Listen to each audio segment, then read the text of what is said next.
Stop. I need you to stop scrolling, stop thinking, stop whatever your mind is doing right now, because something is happening at this exact moment that is bigger than this screen, bigger than this video, and bigger than anything you have been trying to figure out on your own. You felt something shift right before you clicked on this. Not excitement, not hope. Something quieter than that. Something beneath all the noise your life has been making lately. A pull. A knowing, like a part of you that does not speak in words, recognized something it had been waiting for. That was not an accident. That was not the algorithm. That was not boredom or curiosity or coincidence. That was your spirit, the deepest part of who you are, responding to something heaven placed directly in your path. And chosen one, I need you to understand this before we go 1 second further. Heaven does not move carelessly. Every step you took to get to this moment, every click, every pause, every second you almost kept scrolling but did not, it was orchestrated. Because there is a message in this video that someone in the throne room of heaven decided you needed to hear today. Not tomorrow, not next week, today. And here is what I need to tell you right now before we go any deeper into this. You have been carrying something that is too heavy to carry alone. You have been in a season that nobody around you fully understands. You have smiled when you wanted to break. You have said I am okay when your soul was exhausted. You have kept showing up when everything in you wanted to disappear. And in all of that, in every single hidden moment of that wait, heaven has been watching you. Not judging you, watching you, documenting you. And what heaven has seen in you has caused something to shift in the spirit realm that is about to change everything you can see, touch, and experience in the natural world. The test you did not know you were taking just ended, and you passed. Stay with me, because what I am about to walk you through will reframe everything that has happened to you, everything you thought was falling apart, everything that made you question yourself, question God, question whether any of this is real. And once your eyes open to what was actually happening, you will never look at your story the same way again. Before we go further, I want to pause for just a moment. If you are here right now, something told you to be here. And I know that feeling because the people who find this kind of content are rarely people living easy, comfortable lives. They are people in the middle of something. People who are carrying questions nobody around them can answer. People who are tired in a way that sleep does not fix. This message exists because someone, somewhere, was sitting exactly where you are sitting right now, and they needed to hear that they were not forgotten, that their story was not over, that heaven had not looked away. This channel exists to be that voice. And if these words land in your heart today, if they meet you in the exact place you needed to be met, you can help make sure someone else finds this too. There is a link below in the description, or pinned in the first comment. It is a small way to support this mission, not the channel, the mission. Because every message like this one reaches someone in a moment of quiet crisis. Someone scrolling at 2 a.m. wondering if God still sees them. Someone who just needed one voice to say, you are not invisible and you are not behind. If you feel led, if something in you says yes to that, you can buy me a coffee through the link below. That simple act helps this message travel further, reach more people, and land in more lives that need it. You would not know whose life it touches, but heaven would. And that is what makes it beautiful. Now, let me tell you what has been happening to you. Think back to when this season started. Not the current calendar year, not a specific date, but the moment when the atmosphere of your life shifted, when things that were flowing stopped flowing, when doors that were supposed to open stayed sealed, when people who were supposed to be there disappeared, when the prayers that used to feel alive started feeling like words bouncing off the ceiling. You probably called it a dry season. Maybe you called it spiritual warfare. Maybe you stopped calling it anything and just started surviving it. And around you, well-meaning people said the same things. Hold on, keep praying, trust the process, keep believing. And while they meant well, what they gave you was endurance advice, when what you actually needed was understanding. Nobody told you what was really happening. Nobody pulled back the curtain and showed you the other side of what you were walking through. So let me do that now. What you experienced was not punishment. It was not God's anger. It was not proof that you had missed your moment, or that you were disqualified, or that your faith was not enough.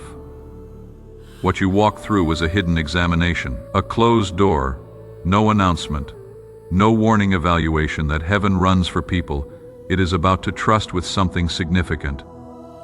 And here is what makes this kind of test so profound. The questions were not on a page. The questions were your life. Every closed door was a question. Every delay was a question. Every person who walked away was a question. Every night you cried but still woke up with faith was a question. And heaven was not watching to see if you would answer perfectly. Heaven was watching to see what you are truly made of when no one is applauding. No one is watching, and the reward seems impossible. This was not a test of your strength. Strength is easy to display when you have visible momentum. This was a test of something rarer, something that only shows up in the silence and the darkness and the uncertainty. It was a test of your stability when your strength ran out. Your faithfulness when the evidence disappeared. Your character when comfort was not available. Your love for God when God did not feel lovable. And you did not just pass that test. You passed it in a way that is rare. Let me tell you something that your own mind has never been able to tell you. In this season, you lost things, relationships, opportunities, versions of yourself you were attached to, comforts you depended on. And in every single loss, you had a choice that no one could make for you. You could become bitter, or you could become better. You could shut down, or you could stay open. You could harden your heart, or you could protect its softness. And every time, even imperfectly, even with tears and questions and moments of doubt, you chose the harder path. You chose trust over bitterness. You chose openness over walls. You chose to come back to faith even when faith felt irrational. You did not do it perfectly. That is important for you to hear, because the enemy has used your imperfection against you.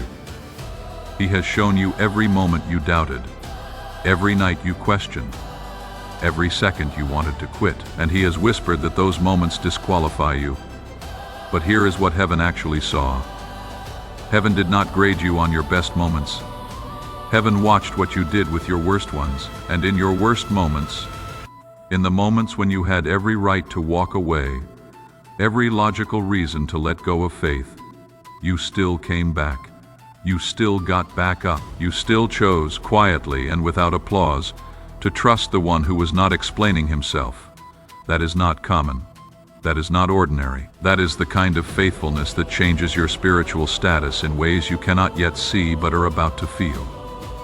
You stayed soft in a season designed to make you stone. You stayed kind in a season that gave you permission to be cruel. You stayed faithful when faithfulness made no visible sense. And 24 hours ago, in a realm you cannot see with your physical eyes, a declaration was made over your life. The recording of your choices, your responses, your moments of quiet decision, all of it was reviewed. And a voice that carries more authority than any voice on earth spoke 3 words over your file. This one is ready. But before I tell you what happens next, I have to show you something that will completely change how you see this season. While heaven was testing you, the enemy was not watching from the sidelines. He had a strategy, a detailed, calculated, intentional plan designed specifically to make you fail the very test that heaven was using to promote you. And when you see what he tried to do, and how you defeated every single move without even knowing you were in a battle, you will understand why what is coming next is so significant. His first strategy was isolation. He worked to remove every voice in your life that could remind you of who you are. Every relationship that carried encouragement. Every person who could speak truth when you were too deep in pain to find it yourself. He wanted you alone, because alone people make decisions based on feelings instead of truth. Because alone people are easier to convince that the story is over. And it worked. Partially, people did leave. The silence did close in. There were seasons where the loneliness felt like its own kind of grief. But here is what the enemy did not plan for. Isolation did not hollow you out. It deepened you. The silence he used to starve you of encouragement became the quiet in which you learned to hear a voice that does not need a physical mouth. The loneliness he weaponized became the classroom where you discovered that the presence of God is not dependent on the presence of people. He meant it for your destruction. Heaven used it for your development. His second strategy was delay. He tried to convince you that the timing had passed, that if God truly loved you, things would have happened by now, that if you were genuinely called, doors would have opened already. He used every unanswered prayer as a whisper that the promise had expired, and you wrestled with it. There were nights you thought maybe you had heard wrong, maybe you had believed something that was never real, maybe hope was just a coping mechanism dressed up in spiritual language. But something in you refused to let go, not because you were strong enough to hold on, but because something was holding on to you. And what the enemy meant to be the erosion of your faith became the foundation of something deeper. Not belief based on evidence, but trust based on relationship. Not faith because God delivered, but faith because God is. He meant delay to produce doubt. Heaven used delay to produce depth. His third strategy was comparison. He placed other people's highlight reels directly in your path. He let you watch others step into doors that looked exactly like the doors you had been praying about. He let you see others receive what you had been believing for. And the sting of that, the quiet pain of watching someone else live what felt like your answered prayer, was designed to make you jealous enough to step out of God's specific plan for your specific life. But something held you. You did not celebrate every blessing you witnessed perfectly. Some of them hurt. But you did not let pain curdle into resentment. You chose, even in the moments it cost you something, to honor other people's stories without abandoning your own. That choice was being recorded. The enemy meant comparison to poison your heart. Heaven used it to prove that your motives are pure. His fourth strategy was accusation. He brought your entire history into the courtroom of your own mind and made you the judge. Every failure, every mistake, every time you chose wrong, acted selfishly, fell short of who you said you were. He laid it all out and made the case that you were too broken for what heaven was preparing. Too inconsistent, too weak, too much of a contradiction to be trusted with something significant. And you sat with that verdict for a while. You believed parts of it. You looked at yourself and saw all the reasons why you did not deserve what you had been praying for. But here is what shifted. You remembered something that no accusation can erase. God does not call the already qualified. He qualifies the ones He calls. You remembered that grace is not a reward for past performance, but a foundation for future purpose. And the moment you stopped building your identity on what you had done and started building it on what He declared you to be, the accusation lost its grip. The enemy meant accusation to disqualify you. Heaven used it to teach you that your qualification was never yours to earn. His fifth strategy was distraction. He offered you things that looked like open doors but were actually detours. Opportunities that seemed aligned but pulled you just slightly off course. Relationships that felt comfortable but were quietly competing with your assignment. Shortcuts that promised results at the price of your integrity, and you almost took the bait. More than once. There were moments where logic said move forward, and something in your spirit held you back without explanation. You stayed in place when everything around you said go. You remained anchored when your own impatience was screaming at you to run ahead. That was not indecision. That was discernment being developed in real time. The enemy meant distraction to derail you. Heaven used it to sharpen the instinct you will need for the next level, where the wrong doors look more convincing than they ever have before. His sixth strategy was hopelessness. This one is the most dangerous because it does not feel like an attack. It feels like logic. It whispers quietly and calmly that you should start being realistic, that the life you believed for is not for people like you, that the gap between where you are and where you were supposed to be is simply too wide. It sounds like maturity, it sounds like wisdom, but it is a lie dressed in reasonable clothes. And you fought it, not always with declarations and prayers and strong words.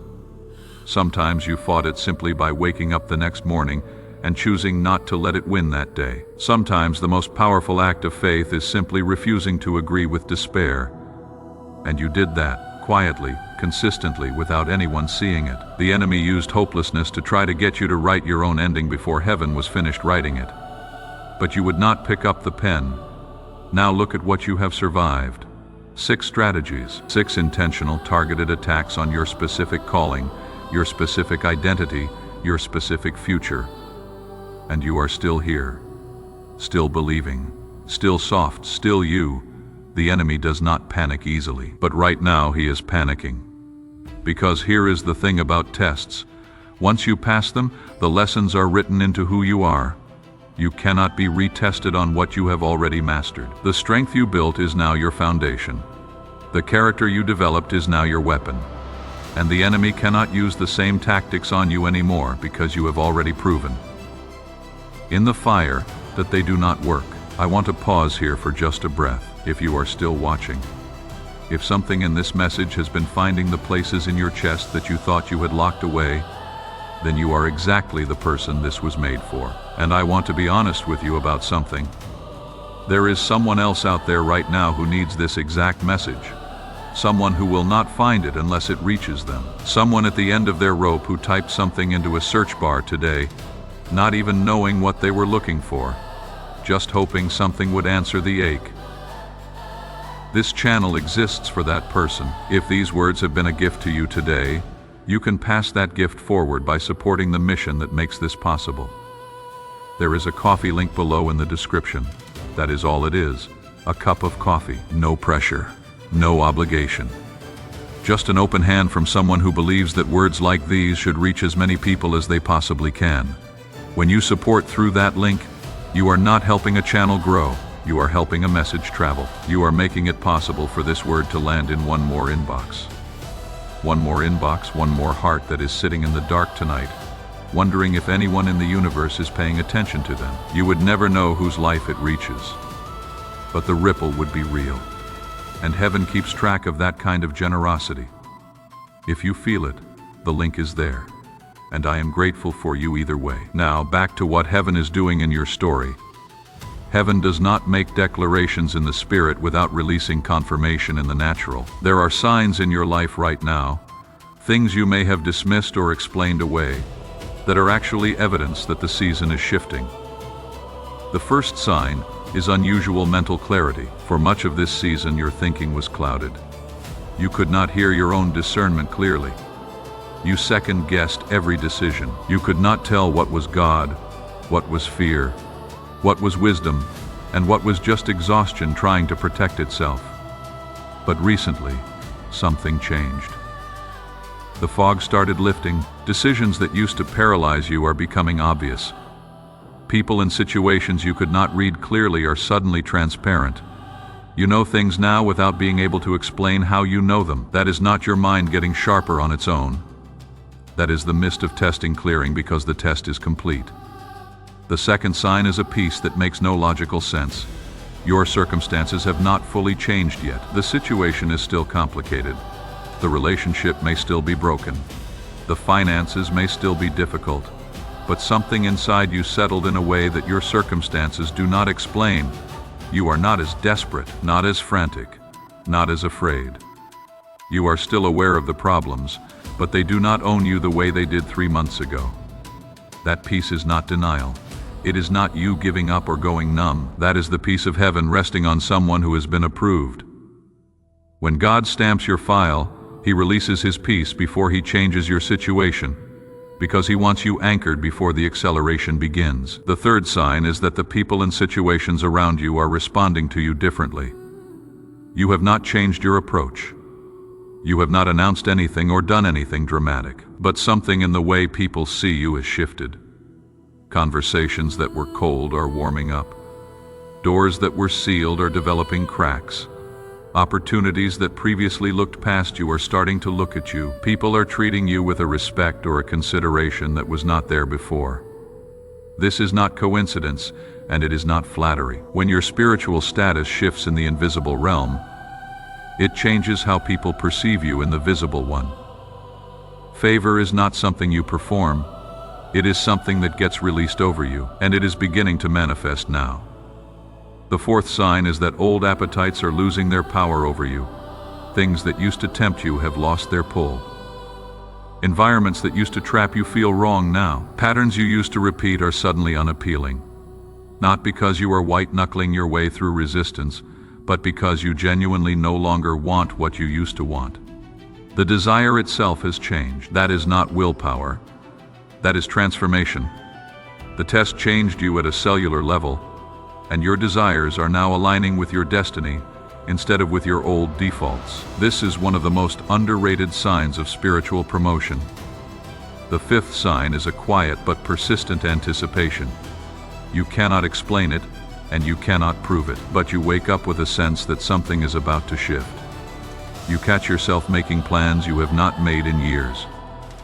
You find yourself thinking about the future with something that feels dangerously close to hope. You are preparing for something you cannot yet see but somehow know is near. That anticipation is not wishful thinking. That is prophetic awareness. Your spirit is picking up on what heaven has already set in motion. And when your spirit starts moving ahead of your circumstances, it is because the circumstances are about to catch up. If even one of these signs is present in your life right now, it is confirmation. If several of them are resonating as you sit here, it is undeniable.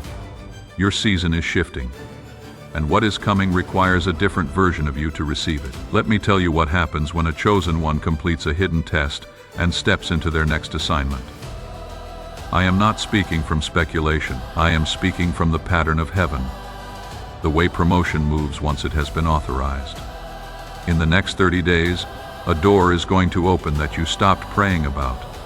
Not a door you have been aggressively pursuing, a door you released, something you laid down because the waiting became too heavy, and you decided to trust God with it instead of forcing it. That door is about to swing open, and when it does, you will understand why it had to stay closed until now. You were not ready for what was behind it then. You are ready now. In the next 30 days, someone is going to reach out to you with an opportunity, a conversation, or a connection that you did not initiate. You are not going to have to chase it. It is going to find you, because when heaven promotes someone, it does not make them beg for what has already been assigned to them. It causes the assignment to move toward the person. Get ready to be found. In the next 30 days, you are going to experience a moment of quiet vindication. Not the kind where you have to prove yourself or announce what you survived. The kind where God does the talking through the evidence of your life. People who dismissed you will see something they cannot explain. People who underestimated you will recognize what they overlooked. And you will not have to say a word. Your story will speak for itself. In the next 30 days, something is going to shift in your provision. I cannot tell you exactly what form it takes. It might be unexpected income, a refund, a gift, an opportunity, a deal, a connection that opens a financial door.